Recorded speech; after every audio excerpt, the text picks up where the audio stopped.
अस्सलाम वालेकुम student, hope so आप लोग ठीक होंगे। Last time in last video we have completed exercise 3.4. Today we are going to start towards exercise 3.5 हम आज करते हैं जी। बहुत इजी हमारे पास है 3.5। उसको स्टार्ट करने से पहले आपको बता दूं व्हाट इज़ जॉइंट वेरिएशन। ठीक है, अब जॉइंट वेरिएशन बहुत बहुत ईजी चीज़ है हमारे पास, बहुत ईजी एक्सरसाइज।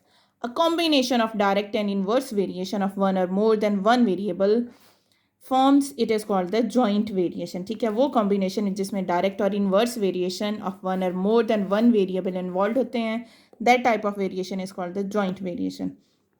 अब इसमें करना क्या है, डायरेक्ट भी इन्वॉल्व होगा और इनवर्स वेरिएशन, जैसे कि बच्चों हमने स्टूडेंट हमने एक्सरसाइज 3.3 में किया था। ठीक है, अब देखो y is directly proportional to x, तो ये डायरेक्टली प्रोपोर्शनल हो गया, y is proportionally to 1/z, inversely proportional to 1/z। Proportionality sign remove करेंगे। अब जॉइंट वेरिएशन में हमें दोनों कंडीशन गिवन होंगी, इसको नहीं भूलना। तो y is equal to, while removing proportionality sign we have k constant x over z। Simple is that. बाकी सेम हमने वैसे ही फाइंड आउट करना है जैसे ऑलरेडी हमने किया था। इसकी एग्जांपल्स कर लीजिएगा अच्छी तरह। मूव करते हैं एक्सरसाइज 3.5 की तरफ।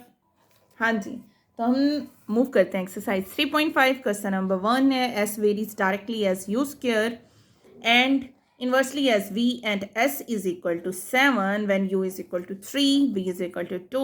Find the value of s when u is equal to 6 and v equal to 10। जैसे कि मैंने आपको पहले भी बताया था कि बिल्कुल भी कंफ्यूज नहीं होना। सबसे पहले आप लोगों ने k की वैल्यू फाइंड करनी है। ठीक है, k की वैल्यू फाइंड आउट करने के लिए आपने यहाँ तक वैल्यूज़ को यूटिलाइज करना है और उसके बाद जो नेक्स्ट हमारी डिमांड है, क्वेश्चन की रिक्वायरमेंट है, उसको हमने फाइंड करना है। ठीक है, देखो मैंने आप लोगों के लिए क्वेश्चन नंबर 1 सॉल्व किया हुआ है। क्वेश्चन नंबर 1 देखो, S is directly proportional to U square and inversely proportional to V. तो प्रोपोर्शनैलिटी साइन रिमूव करेंगे, S is equal to K U square over V आ जाएगा। अब मैंने कहा था सबसे पहले के की वैल्यू फाइंड करनी है, जस्ट वहाँ तक इक्वेशन को स्टॉप करके हमने जो जो गिवन वेरिएबल थे S7 U3 V2 था हमारे पास, हमने के की वैल्यू फाइंड कर ली। तो के आया देखो जी हमारे पास 14/9।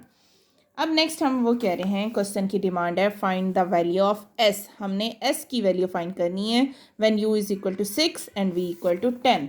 अब देखो एस की वैल्यू फाइंड करनी है, सिंपल इक्वेशन जो हमारे पास बनी थी ना, S is equal to K U square over we. अच्छा, यहाँ पे भूलना नहीं है। ठीक है, एट द जो हमारे पास स्टार्टिंग इक्वेशन थी ना, उसमें के की वैल्यू रख के उसके बाद U square over V, that's final answer हो जाएगा। उसके बाद चलो एस की वैल्यू फाइंड करनी है, तो हम यही हमारी इक्वेशन यूज़ कर लेते हैं। s इज इक्वल टू, अब k क्या था हमारे पास 14/9, u इज 6 स्क्वायर, v हमारे पास 10 है। अच्छा, ये प्रीवियस वैल्यूज़ को नहीं लेना, अच्छी तरह ये याद रखना है माइंड में। ठीक है, तो 14 6 6 36, 10 9 90, तो हमारे पास आंसर क्या आया स्टूडेंट्स, 28/5। बहुत ईजी एक्सरसाइज रिपीट हो रही थी, तो इसके लिए मैंने आप लोगों का क्या किया, जस्ट मैंने हिंट बना दिए हैं that you are able to solve it by yourself. अब देखो बहुत इजी एक्सरसाइज, बार बार कह रही हूँ, जो चीज़ ना समझ आए you may ask a question. अब यहाँ पे देखो W varies jointly as X Y square and Z। ठीक है, कंडीशन देख लो, W इज वेरी जॉइंटली का मतलब है तीनों के ही डायरेक्टली प्रोपोर्शनल हो गया। प्रोपोर्शनैलिटी साइन रिमूव करेंगे तो हमारे पास K कांस्टेंट, और इसके बाद सेम आपने वही मेथड फॉलो करना है जो कि हमने एक्सरसाइज 3.5 क्वेश्चन नंबर 1 में किया और एक्सरसाइज 3.3 में किया। ठीक है, डायरेक्ट और इनवर्स वेरिएशन का। नेक्स्ट क्वेश्चन देखो, थर्ड है, y varies directly as X cube and inversely as z square and t। यहाँ तक कंडीशन। तो y is directly proportional to X cube over z square and t। Proportionality sign remove करेंगे, further आपने इसको same as it is find कर देना है। ठीक हो गया। तो क्वेश्चन नंबर 4 है जी, if u varies directly as x square and inversely as the product of y z cube. अब यहाँ पे देखो, directly proportional to x square, inversely proportional to y z cube. तो प्रोपोर्शनैलिटी साइन रिमूव करेंगे के। बस हमें ना यहाँ पे याद रखना है, इक्वेशन बनाना अच्छे तरीके से आता हो। जब इक्वेशन बन गई तो फिर तो इजीली क्वेश्चन सॉल्व हो जाता है। फिफ्थ वन देखो, v varies directly as the product of X V cube, X Y cube and inversely as G square.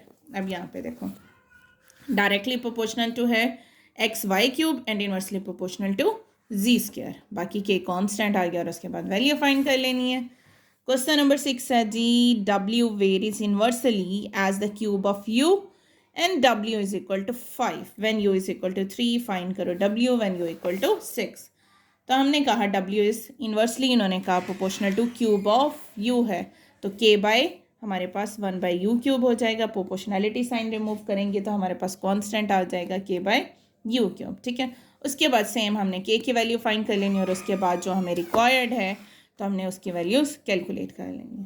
ठीक है, बहुत ही शॉर्ट वीडियो नो डाउट ये बन गई, लेकिन आपने इसकी प्रैक्टिस करनी है. इंपॉर्टेंट भी एक्सरसाइज है, क्वेश्चन पेपर में आते हैं, तो बहुत अच्छी तरह प्रैक्टिस कीजिएगा. नेक्स्ट वीडियो में हम सॉल्व करेंगे, मूव करेंगे टुवर्ड्स के मेथड. के method is also important, easy exercise है, बहुत इजी है math. Actually math need a written practice. जितनी ज़्यादा प्रैक्टिस करेंगे इंशाल्लाह ताला उतना ही रिजल्ट आपका मैक्सिमम टू मैक्सिमम होगा. ठीक है, अपना बहुत बहुत ख्याल रखिएगा. Don't forget to like and subscribe my channel. मिलते हैं अपनी नेक्स्ट वीडियो में इंशाल्लाह. अल्लाह हाफिज़.